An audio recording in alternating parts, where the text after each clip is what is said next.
सावखेडा वाळू आणि अवैध डिझेल प्रकरणात 2 महसूल कर्मचारी निलंबित। सावखेडा येथील वाळू ठेका आणि अवैध डिझेल साठा प्रकरणात जिल्हा प्रशासनाने अखेर कठोर पावलं उचलली आहेत। या प्रकरणी हलगर्जीपणा आणि जबाबदारी निश्चित करत अमळनेर तालुक्यातील 2 महसूल कर्मचाऱ्यांना तात्काळ निलंबित करण्याचे आदेश जळगाव जिल्हाधिकारी कार्यालयाकडून जारी करण्यात आले आहेत। निलंबित करण्यात आलेले कर्मचारी 1. कल्याणी पाटील, मंडळ अधिकारी अमळनेर। 2. पवनकुमार शिंगारे, ग्राम महसूल अधिकारी तलाठी।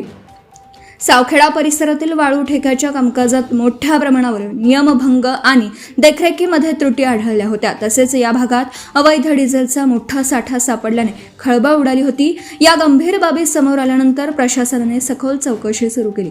या चौकशीत स्थानिक पातळीवरील नियंत्रण आणि देखरेखीबाबत अनेक प्रश्न उपस्थित झाले, ज्याचा फटका या 2 कर्मचाऱ्यांना बसला।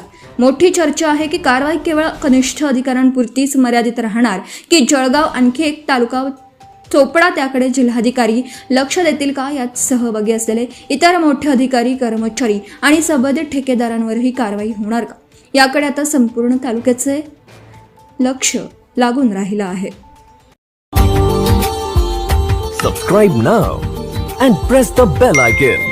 Never miss an update.